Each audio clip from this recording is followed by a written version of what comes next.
दोस्तों, धरती पर रहने वाला प्रत्येक इंसान अंतरिक्ष के बारे में जानने के लिए हमेशा जिज्ञासु रहता है।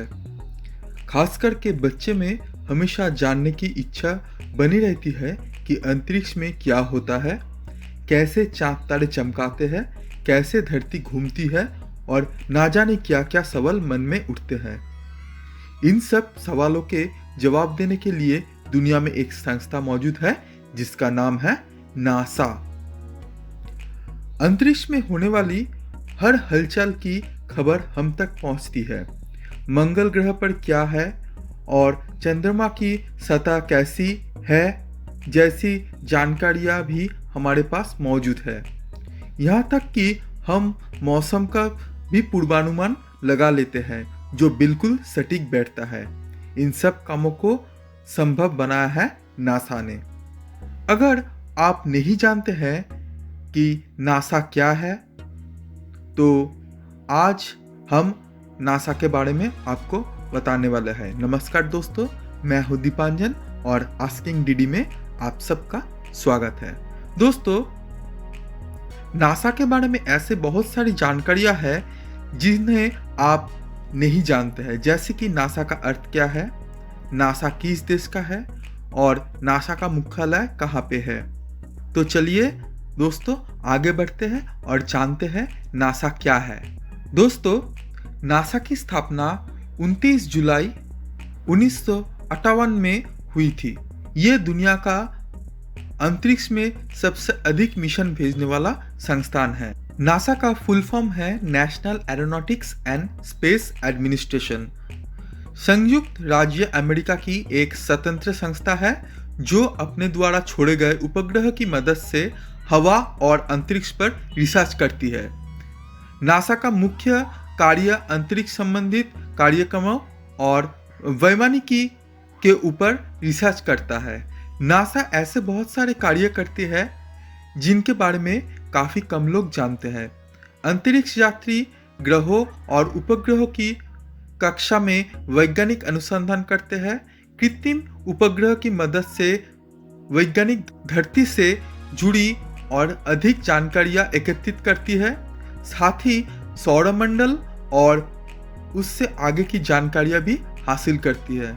नए डेवलपमेंट्स हवाई यात्रा और उड़ान से संबंधित दूसरे पहलुओं को इम्प्रूव करते हैं। इसके साथ नासा और भी कई महत्वपूर्ण कार्य कर रही है। नासा अपने द्वारा प्राप्त की गई सभी जानकारियां को लोगों तक शेयर करती है ताकि दुनिया भर में लोगों की जिंदगी को बेहतर किया जा सके।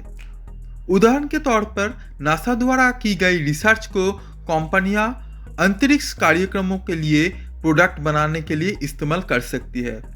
नासा छात्रों को पढ़ाने के लिए अध्यापकों की पूरी मदद करती है ताकि भविष्य में नासा को नए इंजीनियर्स, साइंटिस्ट और एरोनॉट्स दे पाए।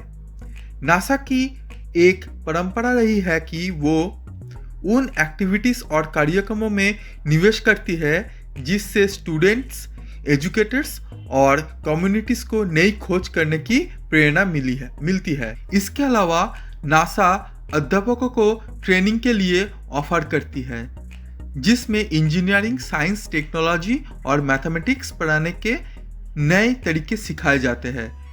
ये संस्था अपने अंतरिक्ष मिशन में छात्रों को भी शामिल करती है ताकि उनमें सीखने की प्रति उत्सुकता बढ़े। नासा के इतिहास की बात की जाए तो अमेरिकी कांग्रेस द्वारा 19 जुलाई 1958 के दिन एक कानून पास किया गया जिसके तहत नासा की स्थापना हुई।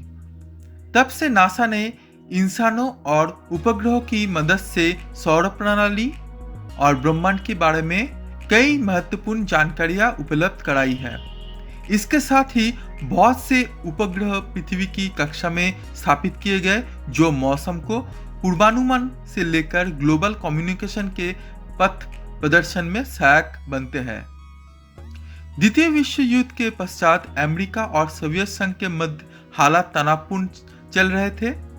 इसी दौरान 4 अक्टूबर 1957 को सोवियत संघ ने अपना पहला अंतरिक्ष उपग्रह स्पुतनिक 1 लॉन्च कर दिया जो कि 183 पाउंड वजनी एक बास्केटबॉल के आकार का उपग्रह था और 98 मिनट के अंदर पृथ्वी की कक्षा में स्थापित हो गया। सोवियत संघ की इस कामयाबी में अमेरिका हैरान रह गया और साथ ही एक डर पैदा हो गया कि सोवियत अब मिसाइल के जरिए यूरोप से अमेरिका तक न्यूक्लियर हथियार का इस्तेमाल कर सकता है। इसी जवाब में अमेरिका ने नासा की स्थापना की, जिसके बाद दोनों देश के बीच अंतरिक्ष दौड़ शुरू हो गई। 3 नवंबर 1957 को सोवियत संघ ने अपना दूसरा उपग्रह स्पुतनिक 2 लॉन्च किया। दिसंबर में अमेरिका ने अपना उपग्रह लॉन्च करने का प्रयास किया, जिसका नाम वैनगार्ड था, लेकिन यह टेक ऑफ के तुरंत बाद तबाह हो गया। 31 अक्टूबर 1958 को अमेरिका ने दोबारा प्रयास किया और एक्सप्लोरर 1 नामक अपना पहला उपग्रह सफलतापूर्वक पृथ्वी की कक्षा में स्थापित कर दिया। उसी वर्ष जुलाई में कांग्रेस ने आधिकारिक रूप से एरोनॉटिक्स और अन्य सरकारी एजेंसियों के लिए राष्ट्रीय सलाहकार समिति से नासा की स्थापना की और अंतरिक्ष की दौड़ जीतने के लिए देश की प्रतिद्वंदिता की पुष्टि की। मई 1961 में अमेरिका के तत्कालीन राष्ट्रपति जॉन एफ कैनेडी ने घोषणा की कि अमेरिका दशक के अंत तक चांद पर एक आदमी भेजेगा। 20 जुलाई 1969 को नासा के अपोलो 11 मिशन ने इस लक्ष्य को हासिल किया और नील आर्मस्ट्रांग को चांद पर पहले इंसान के तौर पर भेजकर नया इतिहास रच दिया, जिससे आज भी लोगों द्वारा याद किया जाता है। इसके बाद नासा ने कई नए आयाम स्थापित किया, जिनमें अंतर्राष्ट्रीय अंतरिक्ष स्टेशन का निर्माण एक मुख्य उपलब्धि के तौर में शामिल है। इसके साथ ही संस्था ने कुछ झटके भी सहे। 1986 में चैलेंजर स्पेस शटल और 2003 में कोलंबिया स्पेस शटल सहित चालक दल का मरना नासा के लिए अत्यंत बुरा दौर था। नासा की बहुत सारी उपलब्धियों में project Mercury, Gemini program, Apollo program, Skylab, Pioneer, Apollo Soyuz test project, Viking, Voyager, Hubble, Spitzer शामिल है। कंक्लूजन के तौर पे कहा जाए तो नासा दुनिया का ऐसा एजेंसी है जो बहुत ही कामयाब रहा है और जिसकी मदद से आज हम लोगों को बहुत सारी इंफॉर्मेशन भी मिलती है। तो दोस्तों, आज के लिए इतना ही। अगर आपको ये वीडियो अच्छा लगे तो लाइक, शेयर, कमेंट ज़रूर कीजिए और हाँ, आस्किंग डीडी चैनल को सब्सक्राइब करना ना भूलें। धन्यवाद।